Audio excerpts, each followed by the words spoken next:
Estás escuchando Eres Extraordinario, con la presentación de Juan de Dios Carrascosa Oltra.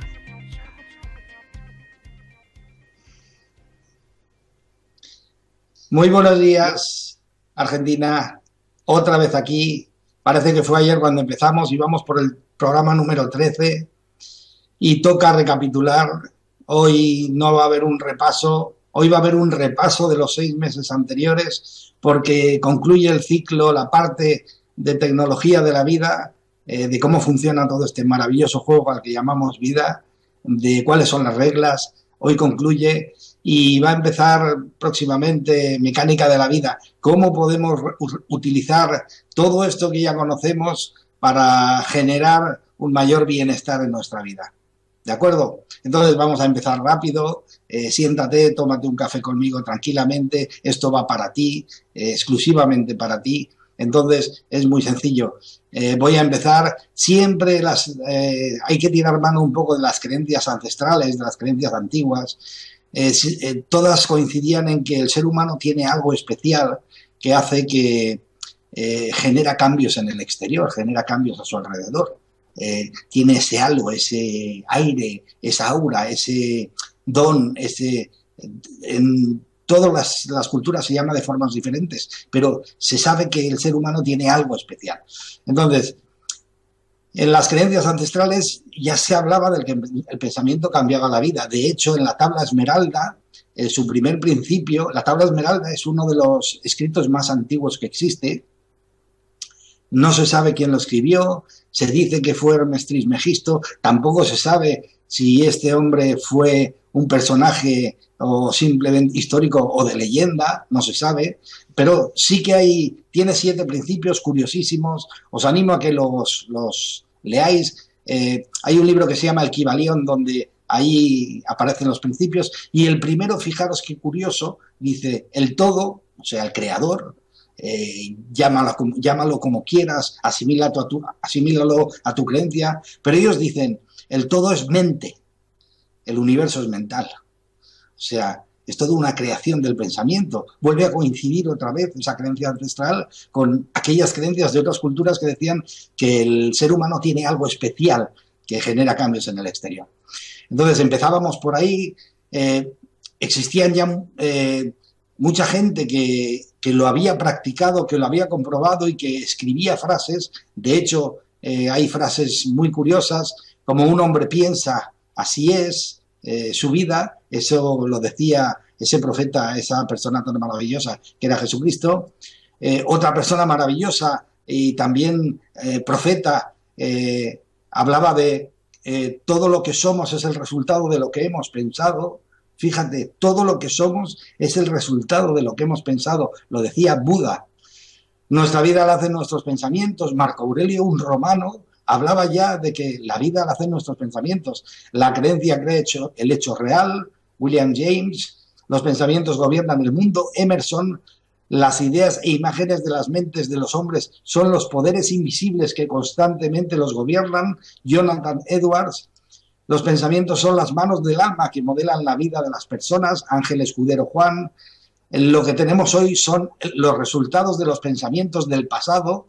Lo que pensemos hoy hará el futuro. Y fijaros qué detalle más curioso. O sea, lo que tenemos hoy es resultado de lo que pensamos en el pasado. ¿Qué pasa?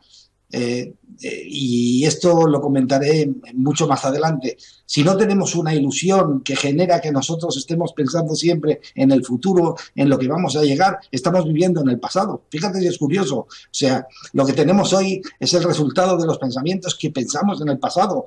Por la inercia, esa realidad se generará posteriormente en un futuro cercano, pero estamos viviendo de los pensamientos del pasado.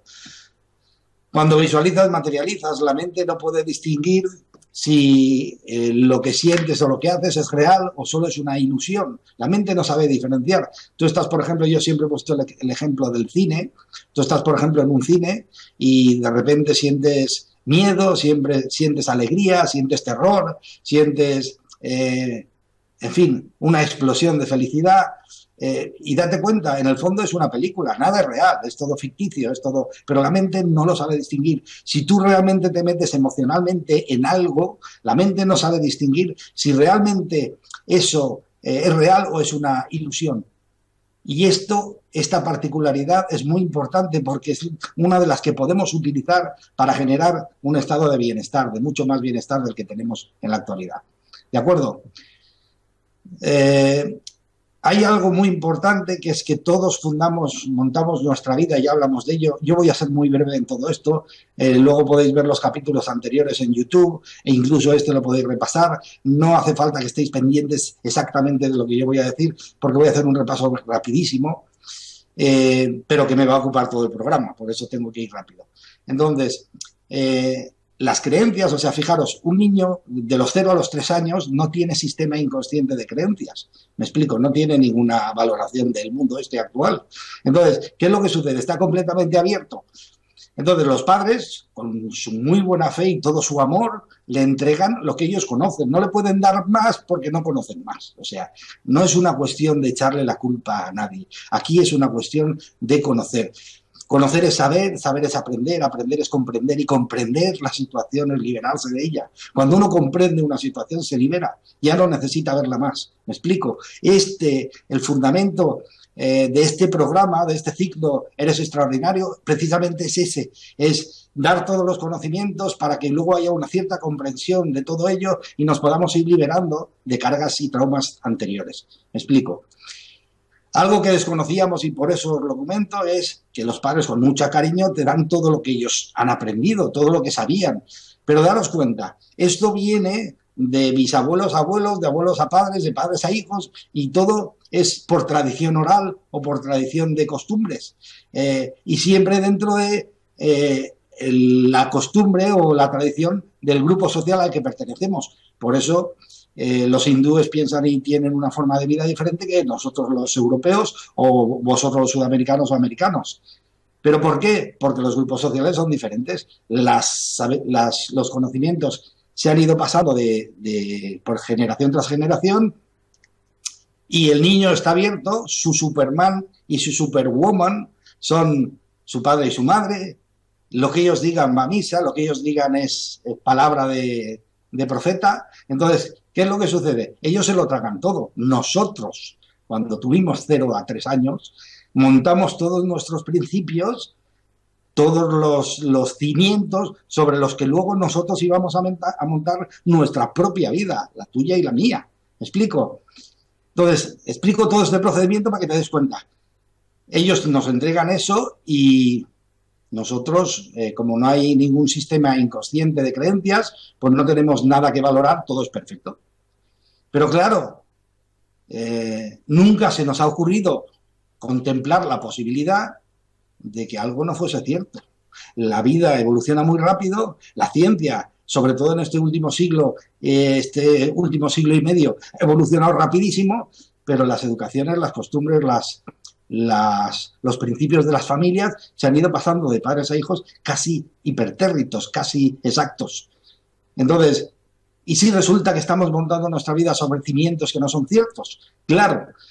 Y ahí viene el tema. Ahí es donde uno tiene que empezar a comprender, tiene que empezar a conocer, a aprender y comprender para poder liberarse de esta situación. O sea, realmente lo real es, tanto tú como yo, como el 99 o el 100%, yo diría el 100% de la humanidad, tienen montados sus vidas sobre unos cimientos que la mayoría no son ciertos. Y a mí me gusta llamarle leyendas humanas. ¿De acuerdo?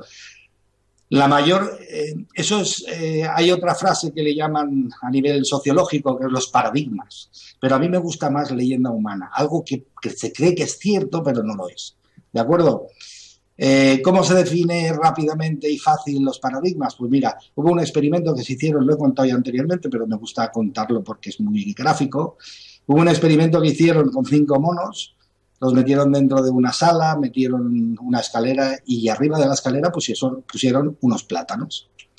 Entonces, Los monos, claro, nada más los metieron en la sala y vieron la escalera, inmediatamente la intención subir a comer plátanos. Cada vez que el mono intentaba subir a comer plátanos, los rociaban con agua fría, pero fría. Y entonces el mono bajaba. Y así una y otra vez, hasta que el mono aprendió que los plátanos no se pueden comer. ¿De acuerdo? Están ahí, pero no se pueden comer.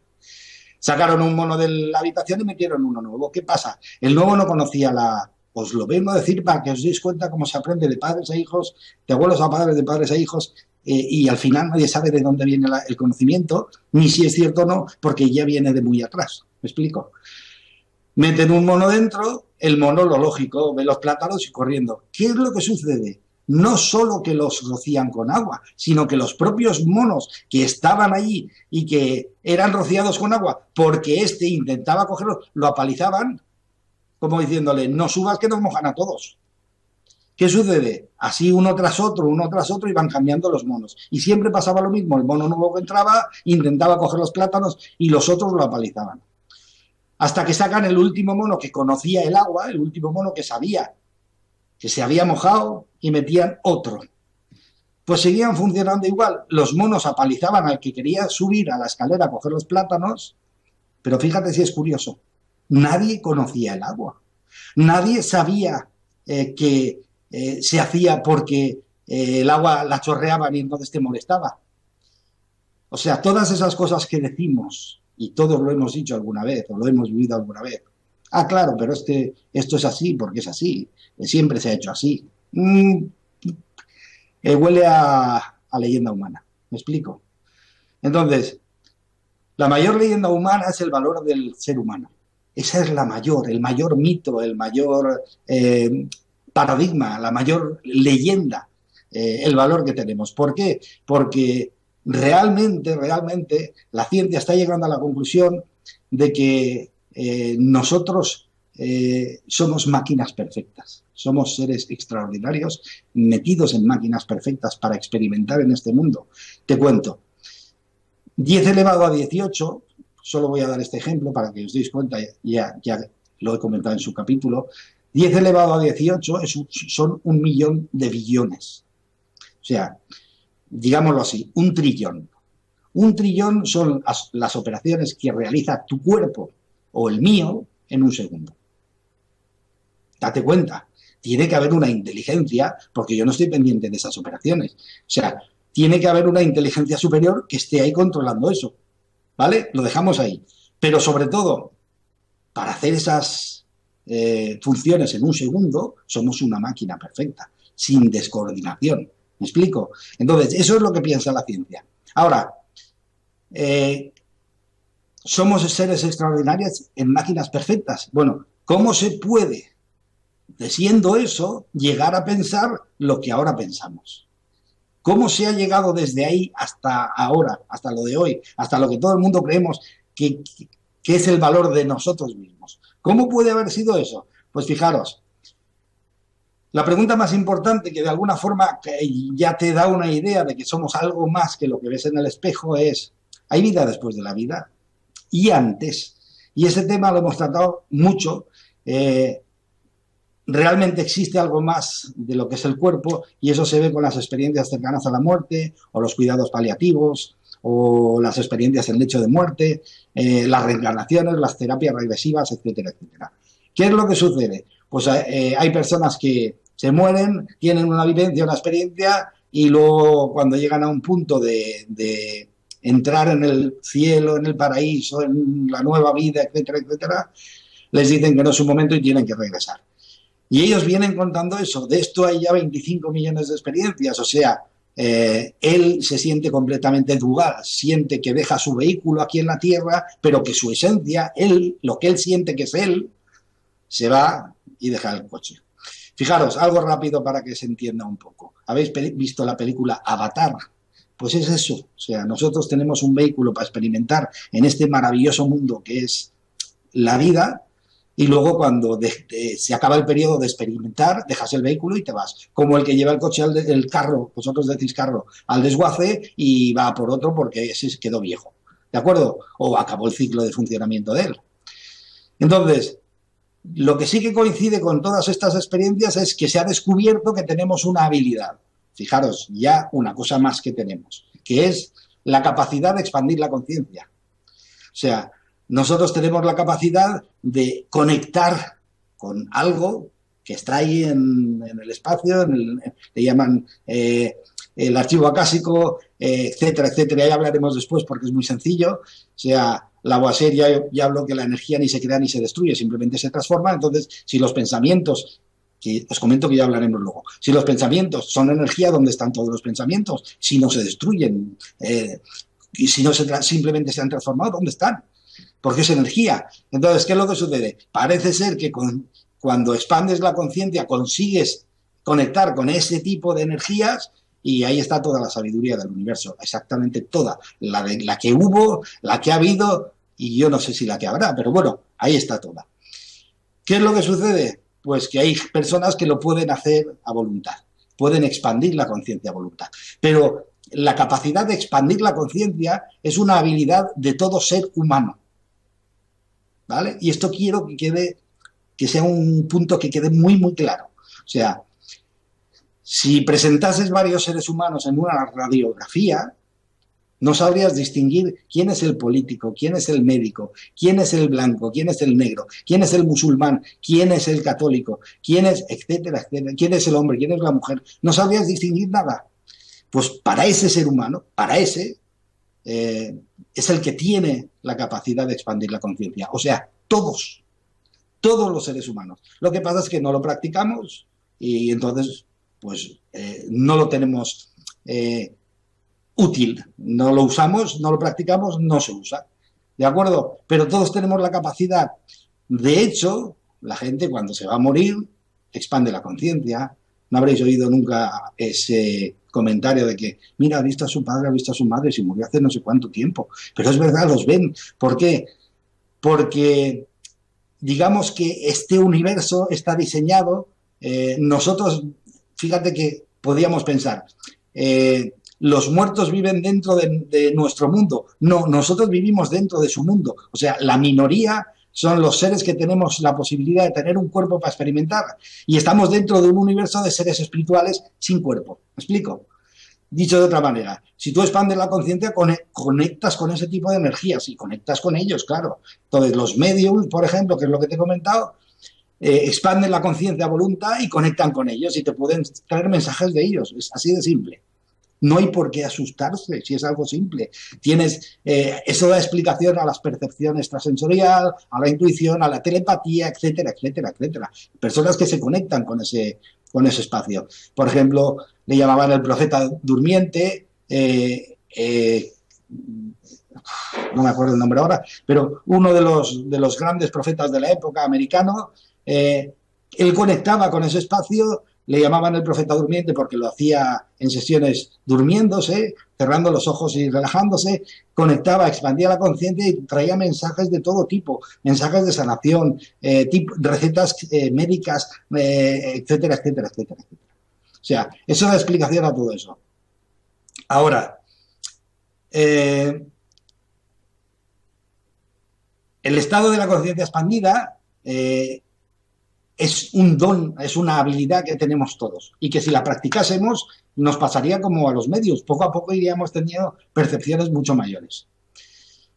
¿Cómo hemos pasado de donde estábamos? Ya sabemos que por las experiencias cercanas a la muerte y las reencarnaciones son las vivencias de niños que vienen contando, que recuerdan vidas pasadas y que, claro, no tendría ningún sentido y sería una tontería si no fuese que se ha podido comprobar con muchos que lo que decían era cierto, que existía esa familia con esos nombres, con esas vivencias, que ese niño murió de esa forma, etcétera, etcétera, etcétera. Hay muchísimas experiencias de ellas en YouTube, podéis disfrutar de ellas porque son realmente apasionantes.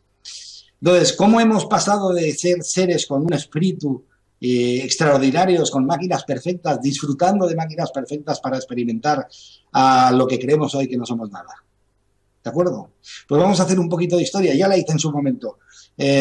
Siempre se ha pensado que el ser humano tenía dos niveles. De hecho, en las antiguas culturas, Sumeria, Egipto, Grecia, Roma, existían los dos niveles. La gente hablaba naturalmente de la vida y después de la muerte, y la vida después de la muerte en otros espacios.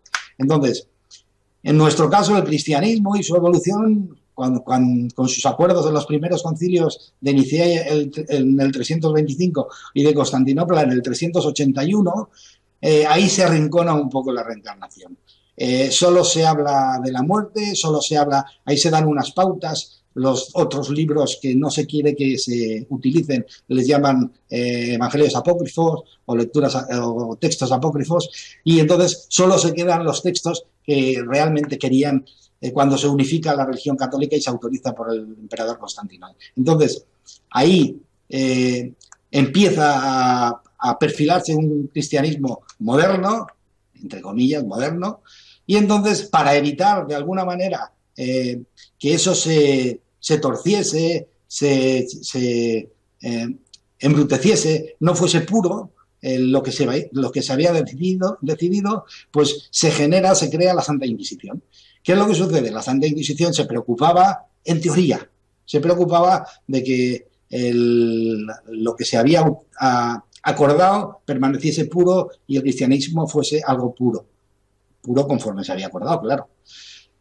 ¿Qué es lo que sucede? Pues que eso también, el ser humano siempre tiene a veces sus cosas, y entonces se convirtió también en un arma de doble filo. Lo mismo la utilizaba el Estado que la utilizaba la Iglesia para eliminar a sus enemigos.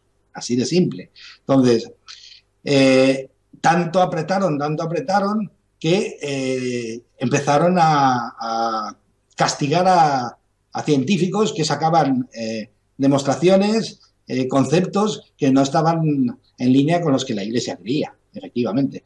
Entonces, hay muchos, Galileo Galilei, Giordano Bruno, etcétera, etcétera, fueron perseguidos por sus ideas. ¿Qué es lo que sucede? ¿Cómo reaccionan los científicos? Pues evidentemente, si digo lo que pienso, luego existo, pero si digo lo que pienso es fácil que pueda dejar de existir, pues entonces no digo lo que pienso. Paso a la clandestinidad y empiezan a nacer todos esos grupos iniciáticos de conocimiento que operan en la clandestinidad, con un montón de científicos trabajando ahí. Llegado el siglo XVII, un tal René Descartes genera lo que se llama el dualismo cartesiano. Claro, él quiere estudiar y quiere avanzar en el estudio de la materia, pero claro, la materia es muy predecible, o sea, el giro de los planetas, etcétera, etcétera. Todo lo que tiene que ver con la materia es muy predecible. Entonces él dice, bueno, pues esto que es predecible y se puede calcular y se puede medir, le vamos a llamar el círculo de la ciencia. Y lo estudiamos los científicos. Y todo lo que de alguna forma es menos estable, las cosas de la mente que no tienen muchas variables, es muy subjetivo, depende de la persona, etcétera, etcétera, etcétera, pues eso que lo estudien los filósofos y los religiosos. Y entonces llegó a un acuerdo tácito con el Estado y la Iglesia de ellos estudiar así y que la Iglesia y la filosofía se encargase del resto. Claro, ¿qué es lo que sucede? En un ser que es un conjunto indivisible, espíritu, mente, cuerpo, si tú partes por la mitad, todos los cálculos que hagas después son engañosos, ¿vale? Son engañosos. ¿Qué hicieron la filosofía y la ciencia y la religión para solucionar eso? Pues empezaron a utilizar los científicos lo que se llaman axiomas, o sea, hay cosas que no hace falta demostrar porque son tan evidentes, dejarlo ahí, y luego los religiosos empezaron a hablar de dogmas, o sea, esto se ve porque es cuestión de fe, o sea, es tan evidente que es cuestión de fe. Bueno, pues los dos tenían cosas que generaban dudas, ¿no? ¿Por qué? Porque, oye, era evidente que la Tierra era plana hasta un cierto tiempo, hasta que dejó de serlo. Entonces, todos los cálculos que se apoyasen sobre conceptos de ese tipo, pues no eran ciertos, o sea, eran realmente incompletos, por decirlo de alguna manera. ¿Por qué? Porque se estaba estudiando solo una parte. Entonces, ahí nace lo que se llama el estudio mecanicista de las cosas, el estudio mecánico. ¿Qué es lo que sucede? En el siglo XVIII, a ver, es que estoy viendo una cosa. Y nace también el estudio en un solo nivel. O sea, se coge a la persona y se le dice, de los 2 niveles que tú tienes, la ciencia va a estudiar uno. Pero fíjate, eso tiene su guasa, y es, si estudian uno, vamos a estudiar lo que es puramente, lo que se puede percibir con los 5 sentidos. Entonces, lo dejamos ahí. El cerebro está diseñado para funcionar en 2 niveles. El cerebro está partido por 2 hemisferios, perdón, el hemisferio derecho y el izquierdo, que solo está unido por el cuerpo calloso, con un mogollón de fibras, ¿vale? Entonces, pero estás dividido, completamente separado en 2. Uno es la parte física y el otro es la parte espiritual. Está diseñado para llevar los 2 niveles a la vez. ¿Me explico? Entonces, de alguna manera, cuando nace el estudio de un solo nivel, pues nace el materialismo. ¿Por qué? Porque se estudia todo mecánico y solo lo que se puede percibir por los 5 sentidos. ¿De acuerdo? Fíjate que anteriormente, en el siglo XVIII, Lavoisier, a mediados del siglo XVIII, finales, saca la ley de la conservación de la masa, que es que la energía ni se crea ni se destruye, simplemente se transforma. Fijaros si es fácil, o sea, si la energía no se destruye y se transforma, tenemos la energía antes de transformarse y la energía transformada. 2 niveles. Fíjate si se pudo ver claro. Pues no se vio, la gente no lo vio. Entonces, como no lo vieron, siguieron con su estudio de un solo nivel. Mientras tanto, en el 18, a principios, en el 18-19, en principio mediados del 19, debido a la evolución tecnológica, nace la era industrial. La era industrial nace porque toda la tecnología evoluciona y nace la máquina de vapor, se crea la máquina de vapor, se descubre la máquina de vapor. Entonces, donde uno podía fabricar una cosa, cada vez la máquina de vapor bien diseñado y montado puede fabricar un montón, todos lo sabemos en las industrias. Pero eso genera a la vez que hace falta una gran cantidad de mano de obra para meterlos en la fábrica. Claro, surge otro problema. ¿Cómo vas a coger tú gente que está acostumbrada a ir con trabajos labriegos o de ganadería, de transhumancia, etcétera, etcétera? ¿Cómo vas a hacer para meterlos dentro de una fábrica y que aguanten? Claro, ahí se dieron cuenta que hacía falta unos sistemas de formación. Sí, formar a la gente, pero fíjate, se tira mano de unos que ya funcionaban, que son el del ejército prusiano, que su fundamento era generar súbditos útiles al Estado, ¿vale? Es un sistema disciplinario del ejército. Entonces, su fundamento es la sumisión, la disciplina, el miedo, la anulación de todo lo que signifique espiritualidad, ser, etcétera, etcétera, trato autoritario y vejatorio para que creas que no eres nadie, a un solo nivel, y solo vales por lo que haces. O sea, no vales nada más que por lo que haces. Eres un trozo de carne con ojos, un animal, y que luego solo tu valía viene por las cosas que haces, por lo que eres capaz de desarrollar. ¿De acuerdo? Entonces, sobre ese fundamento, sobre ese sistema de formación, en Alemania se genera el primer sistema de educación obligatoria, para todos. ¿Qué pretendía? Súbditos fieles al Estado, evidentemente, y además fieles trabajadores de cadenas de montaje de fábricas. ¿De acuerdo? Se utilizó adrede para hacer eso. Sus fundamentos, los mismos que el sistema disciplinario del ejército, pero se fundamentaban además, se apoyaban en 3 pilares fundamentales. Puntualidad, claro, ¿cómo va a ir uno a una fábrica cuando le apetezca? Tiene que ser a la hora. Obediencia ciega al mando, claro, no te puede montar entre 3 un lío en medio de la fábrica por una discusión. O sea, tú no pienses, lo que tú piensas no vale para nada y tú solo tienes que escuchar órdenes y ejecutarlas, nada más. ¿De acuerdo? Obediencia ciega a la autoridad. Y luego tareas monótonas, aburridas y repetitivas. ¿Para qué? Para poder encajar en una cadena de montaje y tú poder estar ahí trabajando y haciendo siempre lo mismo y no cansarte. Me refiero, bueno, y no protestar, ¿vale? Entonces, ese era el sistema de educación, a un solo nivel. Era un sistema en el que te anulaban completamente, o tú dejabas que te anulasen completamente la espiritualidad y eras un animal que solo valdría por lo que demostrase, por su habilidad. ¿De acuerdo?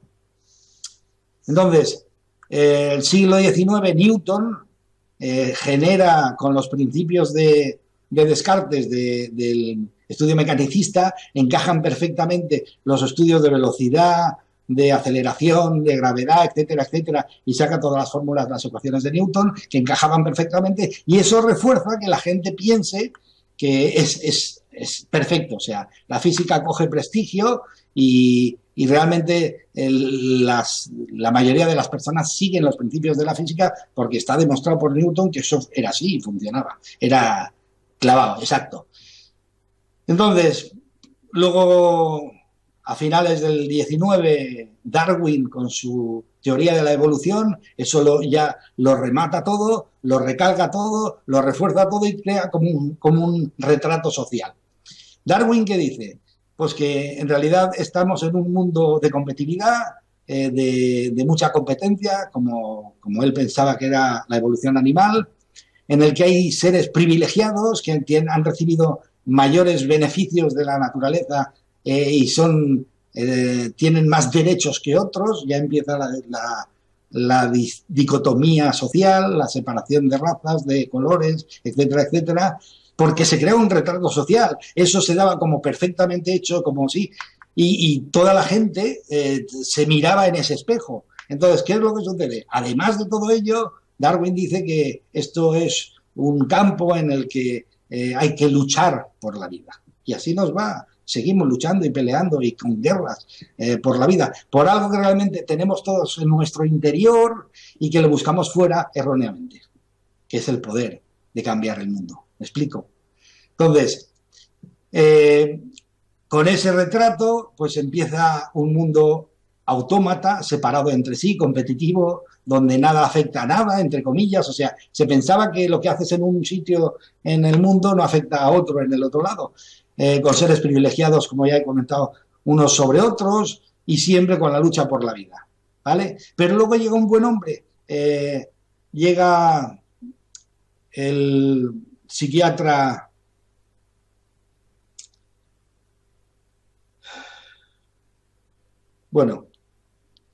llega una persona, un psiquiatra, que es el padre del psicoanálisis, Sigmund Freud, y entonces habla de que existen dos niveles, está el nivel consciente y el inconsciente, ¿vale? Eso un poco tambalea, un poco todo ese retrato social que ya estaba definido y que era la forma exacta de vivir.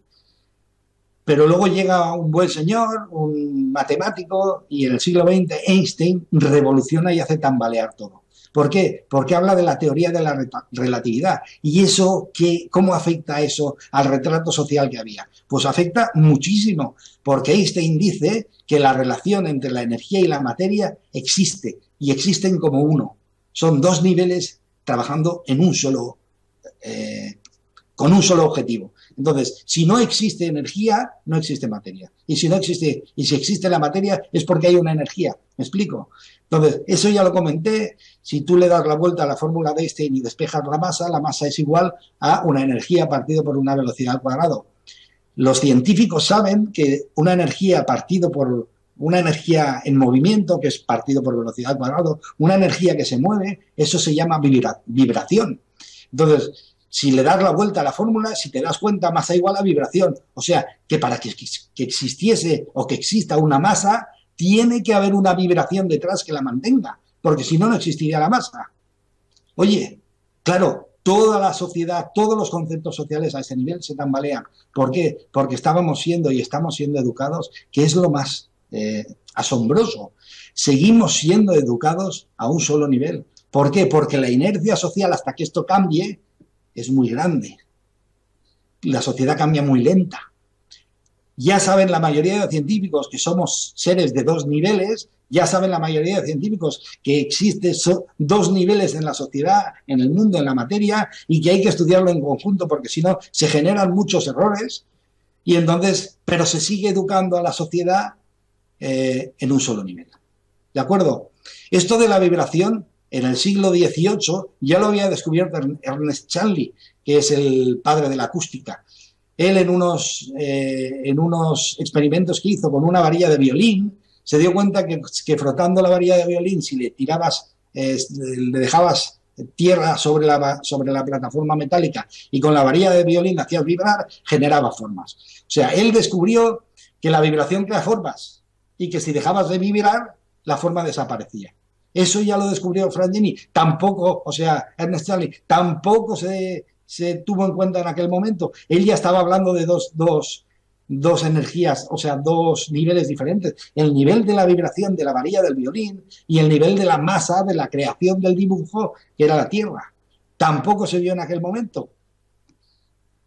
Esto es tan importante y ha sido tan importante que a primeros del siglo pasado Hans Jenny creó lo que le llaman la cimática, que es el estudio exclusivo de cómo la vibración, el sonido, afecta a la materia. Y le afecta. De hecho, podéis ver en YouTube montones de trabajos que además son preciosos, porque los dibujos que generan son preciosos. El trabajo sobre la cimática. Sigamos. Entonces, ¿qué es lo que sucede? Pues que las culturas antiguas tenían razón. La voz y el sonido, la voz, la vibración, la música, afectan a la materia. Todo ese tipo de trabajos de los monjes tibetanos con la música, con las mantras, con las canciones, con las afirmaciones, con todo eso funciona. ¿Por qué? Porque el sonido afecta a la materia. ¿De acuerdo? Ellos tenían razón también. Luego, la ciencia, estudiando a primeros de siglo, una de las partes, cuando ya se llega a la conclusión de que que la materia es un todo de energía y materia, entonces se hace un estudio específico sobre la luz y ahí es donde todo se revienta. ¿Por qué? Porque se dan cuenta, y ahí es donde nace la cuántica. Para dar explicación a todo eso nace la cuántica. O sea, ¿cómo puede ser que una onda de luz, gire una esquina? Fíjate, una onda de luz que gire la esquina. ¿Qué es lo que sucede? Pues descubren que la onda es una parte de energía, ¿vale? Es energía. Y entonces, cuando se ponía alguien a observarlo, esa energía cambiaba a partícula sólida, o sea, a materia, y entonces realizaba movimientos diferentes. Pero solo cuando alguien estaba observando. Mientras tanto, seguía siendo una onda de luz. Pero eso sucedía con todos, o sea, con cualquiera. Independientemente, volvemos a lo mismo, independientemente de que fuese hombre, mujer, niño, viejo, anciano, indio, tibetano, musulmán, etc. Independientemente, solo por la cualidad de ser humano, cada vez que alguien se ponía a observar, la luz cambiaba de onda a partícula, de energía a materia. ¿De acuerdo? ¿Cómo se podía explicar eso? Y ahí nació la cuántica, intentando dar explicación a todo ese tipo de fenómenos. ¿De acuerdo? Entonces descubrieron que las partículas más pequeñas que existen son fotones de luz. Es luz. Volvemos a las culturas ancestrales. Ahora resulta que vamos a ser de verdad seres de luz. Pues sí, toda la partícula, el átomo, la partícula más pequeña del átomo es fotones de luz. Fijaros, nosotros somos átomos también.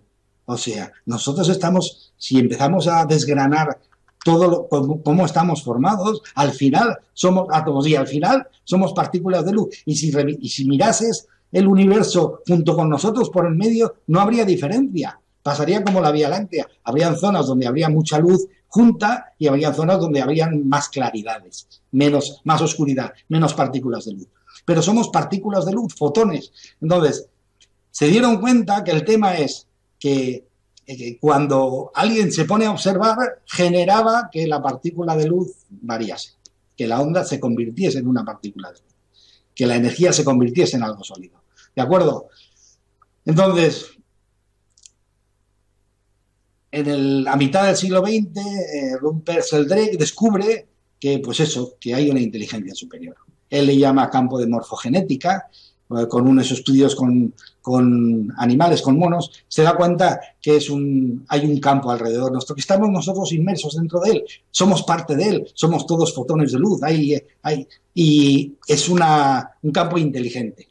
Entonces, también se da cuenta de un concepto muy importante, que es la masa crítica. Si una serie de personas tienen un tipo de concepto, un tipo de idea y un tipo de emoción, arrastran a todos los demás. Eso pasa como con el fuego, etcétera, etcétera.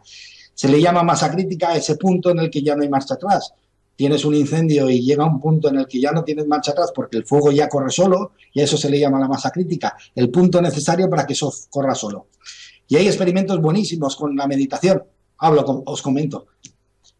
Entonces, vivimos inmersos dentro de un campo inteligente, y pues, ¿cómo dar contestación a que la luz se convierta de onda a partícula? Pues ahí empezaron a estudiarlo Maxwell, Planck y Niels Bohr. Y se hizo el estudio en un experimento que se llama de la doble ranura, cuyo resultado se denominó el efecto observador sobre la luz. O sea, todos tenemos la capacidad de poder influir en la luz y en la materia de la que está hecha la vida. O sea, las partículas de luz son la materia de la que está hecha la vida, y nosotros somos capaces de influenciar ahí. Influenciamos a nuestro alrededor simplemente por lo que somos, no por lo que hacemos, fijaros, porque somos seres humanos, no por lo que hacemos, lo que somos capaces de hacer.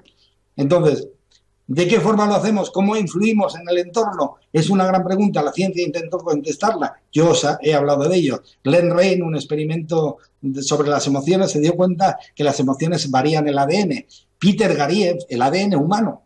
Peter Gariev se dio cuenta, y Vladimir Poponin, que el ADN es capaz de orientar y cambiar la constitución de las partículas de luz y orientarlas de forma diferente. Fijaros, ¿cuál es de estos dos experimentos si los unes? Pues que si las emociones varían el ADN y el ADN varía la luz, las emociones varían los campos de las partículas de las que están hecha la vida. O sea, tú con tus emociones estás variando el campo de tu alrededor, tu propia vida. O sea, el efecto observador simplemente dice, lo observado, que es tu vida, depende del observador, que eres tú. ¿Me explico? Mira, ese simple.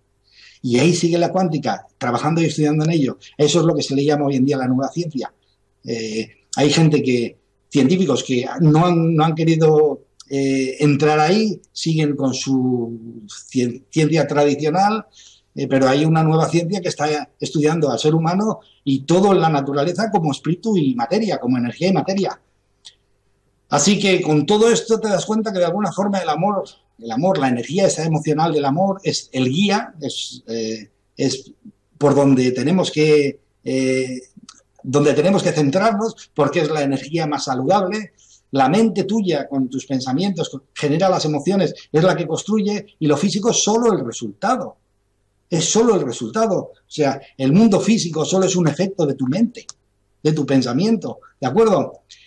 Tu vida es como tú la has elegido con tus pensamientos. Así que para que tu vida cambie, realmente eres tú el que tiene que cambiar tus emociones, para que tus pensamientos cambien y así cambien tus creencias. ¿De acuerdo?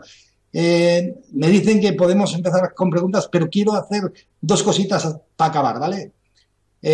Los pensamientos son energía y las emociones son combinaciones neuroquímicas. Me explico.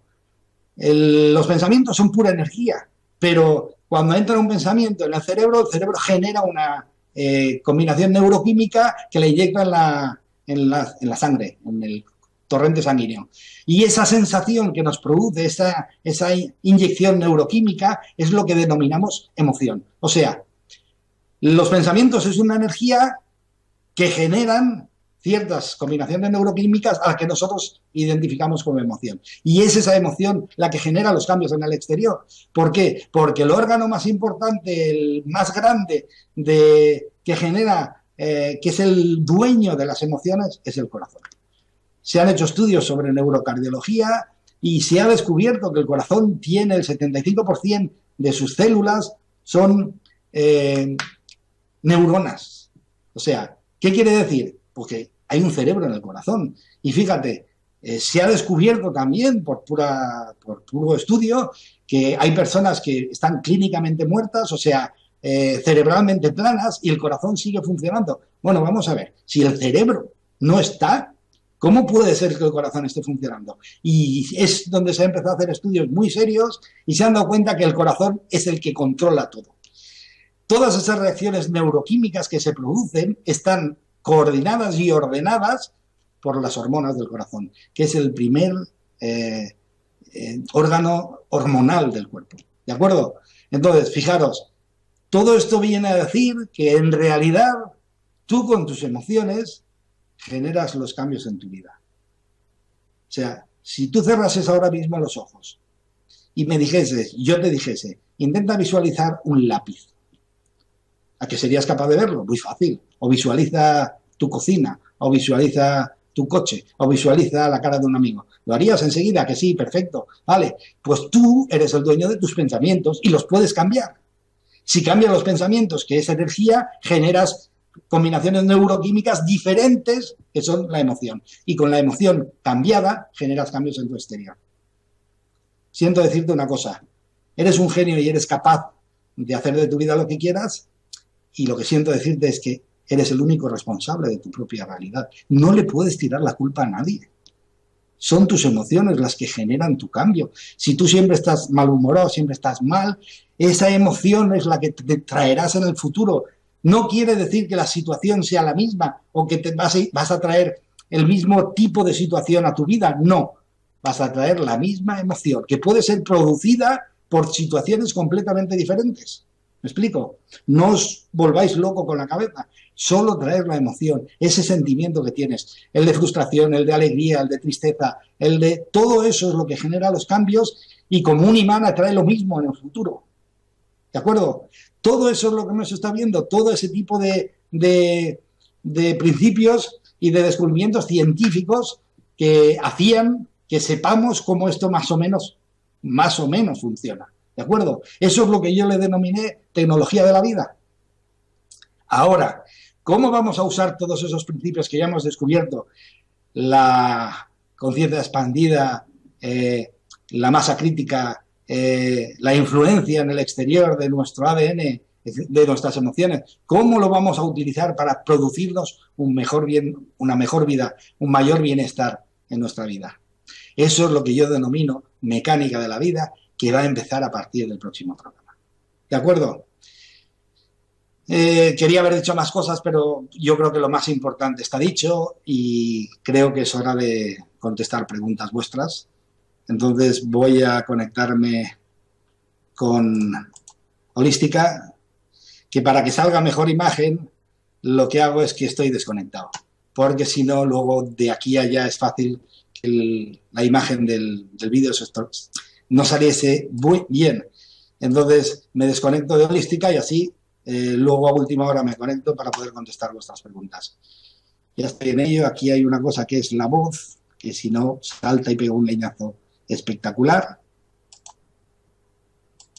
Entonces, vale. Perfecto, y ahora vamos a ver las preguntas. Esto tengo que irme hacia arriba hasta las 12. No tengo más mensajes antiguos, a ver si hay. Creo que no. Bueno, hasta las 12:08, ¿vale? Gaby, me quedo para el próximo programa. Gaby, hola Juan de Dios. Encantado, Gaby. Es un placer tenerte aquí. Espero que te sirva lo que cuento. Carmen, ¿es cierto que si somos capaces de visualizarlo podemos materializar en nuestra realidad? Sí, hace falta práctica. De hecho, una forma de practicarlo, una forma de practicar la visualización, una forma de practicar el tranquilizar la mente para poder seguir adelante, es algo muy conocido por las culturas antiguas, que es la meditación. O sea, hay una parte de nuestro cerebro que nada más hace que hablar, que es el conectar con lo físico, y nada más hace que bullicio y ruido, y hay otra parte del cerebro que está callada. Entonces, si no eres capaz de tranquilizar la del bullicio, luego no puedes escuchar la otra, que es la que está conectada con la nube y es la que sabe para qué has venido, cuál es tu misión, etcétera, etcétera, etcétera. ¿De acuerdo? A grosso modo. Tatiana, ¿todos creamos nuestra propia realidad? Sí, si es una realidad que te estás disfrutando muchísimo, pues serás capaz de aceptarlo rápido. Es más difícil cuando la situación es complicada y entonces es más complicado aceptarlo. Pero sí, todos creamos nuestra realidad. Y si somos honestos, si tú vigilas las emociones que has tenido últimamente, cómo te has sentido, si te has sentido feliz, triste, etcétera, etcétera, te darás cuenta que eso es lo que hay. O sea, Jimena, hola Juan. Hola Jimena. ¿De qué manera podemos educar a nuestros hijos sin basarnos en el miedo y en el no hagas esto porque te puedes lastimar? Bueno, lo que está claro es una cosa, nosotros tenemos muchas mayores capacidades que los 5 sentidos solo. Una forma buena de tratar con ellos es hacérselo ver, jugar con juegos donde tengan que adivinar cosas con los ojos tapados, que es una forma de desarrollar la intuición, de desarrollar la telepatía, etcétera, etcétera. Que tú te pongas a pensar algo y le digas, oye, mira a ver si eres capaz de adivinar qué dibujo tengo en la cabeza, etcétera, etcétera. Todo es intentar desarrollar todas las capacidades que de momento la educación no parece que esté dispuesta a hacerlo. ¿De acuerdo? Ana, dormida he resuelto problemas que he tenido despierta. Efectivamente, mira, Ana, has dado en el clavo. Hay un científico francés que se llama... bueno, es igual el nombre. Él habla de los 2 tiempos, del tiempo y el no tiempo. Entonces dice que antiguamente en las culturas ancestrales, en Grecia, en Roma, ellos decían que si tienes un problema serio o alguna situación seria que quieres solucionar, échate a dormir. ¿Por qué? Porque entonces la parte consciente se queda callada y habla la parte que está en conexión con toda la sabiduría universal.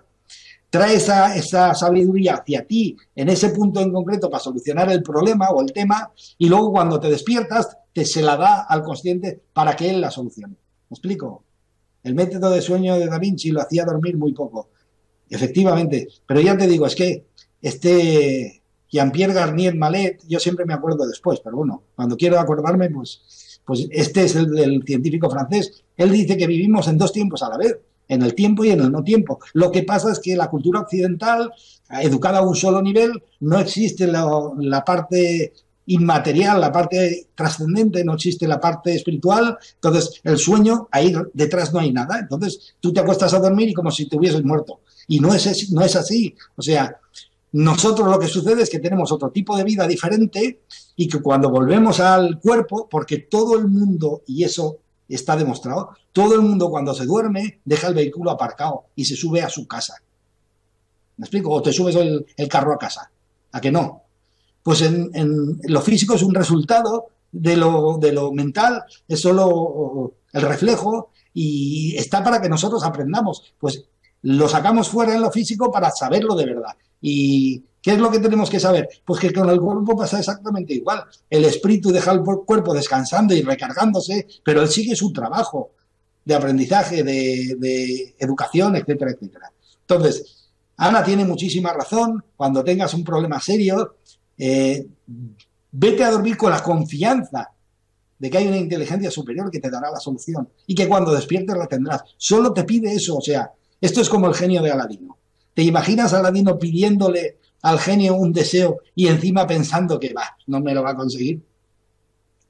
No, tienes un genio trabajando para ti, pídele y échate a dormir. ¿De acuerdo? Fernanda, digo lo que pienso, pero no pienso lo que digo. Bueno, este juego de palabras, no todas las veces hay que decir lo que uno piensa. ¿Me explico? Porque yo soy más de la opinión que hay que hablar de lo que te preguntan. O sea, yo ya sé lo que yo sé. Yo ya sé cómo yo soy. Y estoy trabajando para aprender más de ello. Pero claro, a los demás les importa cómo yo soy. Por eso yo siento que no es más, o sea, fíjate, Dios nos hizo, o Dios o la inteligencia superior, no quiero molestar a nadie si son de otras creencias, la inteligencia superior nos hizo con 2 orejas y una boca, quizá para escuchar el doble de lo que hablamos. Y normalmente en la sociedad occidental, que es la que yo más conozco, se hace al revés. Se habla mucho más de lo que se escucha. ¿De acuerdo? El que habla habla de sí mismo, no aprende nada, porque eso ya lo sabe. Como realmente se aprende es escuchando. ¿De acuerdo? Lola, muy interesante, Juan. Aprendo mucho con tu programa. Estoy encantado. Mi intención es que os sirva para algo. Sergio, buenas tardes, Juan. Excelente programa. Muchísimas gracias. Fíjate, todos tenemos nuestra parte de ego, yo también, y entonces te llena mucho a esa parte del ego que te digan que lo estás haciendo bien. ¿Para qué os voy a engañar? Es verdad, ¿vale? Me dicen que me quedan 2 minutos. Lía, hola, buenos días desde México. Encantada, precioso país tenéis. Respecto del tema de los sueños y todas las noches sueño, incluso tengo 3 sueños en una misma noche. Yo pensaba que era algo normal, pero conversando con otras personas me he dado cuenta que hay gente que no sueña durante las noches desde hace años. ¿Por qué ocurre esto? Bueno, pues seguramente falta de práctica, seguramente... Tú date cuenta, el tema del sueño y el tema del sistema inconsciente de creencias es muy importante porque cuando tú sueñas, cuando tú vives y traes una experiencia, pasa a través de ese filtro, el sistema inconsciente de creencias, y el cerebro lo que hace es apartar lo que no cree. ¿Qué sucede? Pues que aparta muchísimas cosas y hay gente que tiene sueños espectaculares, vivencias espectaculares, pero como luego inconscientemente no las cree, luego no se trae ninguna experiencia. O sea, su sentimiento es que no recuerda nada. ¿De acuerdo? A ver si contesto alguna más. Feliciana, yo comencé a trabajar las afirmaciones desde que te escucho. Sí, al principio suena rarísimo, ¿verdad? ¿A que sí, Feliciana? Suena rarísimo. Y dices, esto, luego te parece ya un poco más oído, más... Y luego ya al final parece que ya es como si fuese tuyo. O sea, lo que en un principio dices y que no te lo crees y que crees que es una locura, luego empieza a sonar normal, empieza a sonar y funciona, la repetición funciona. Abrazos desde Colombia, muchísimas gracias. Bueno, siento no poderos contestar a ninguno más, ojalá me hubiese encantado poderlo hacer, pero ya el tiempo se termina. Quiero que sepáis que es un encanto y es un placer estar con vosotros y compartir lo que vosotros ya sabéis, pero olvidasteis. Todos lo sabíamos y lo sabemos, pero no lo recordamos. Entonces es un placer para mí. Os deseo un feliz día y una gran vida hermosa y llena de situaciones excitantes. Y nos vemos de aquí 15 días. Tengo que ir a Canadá, no sé si podré hacer estos 2 programas siguientes, pero bueno, lo solucionaremos de alguna manera. ¿De acuerdo? Feliz día y mejor vida. Un abrazo.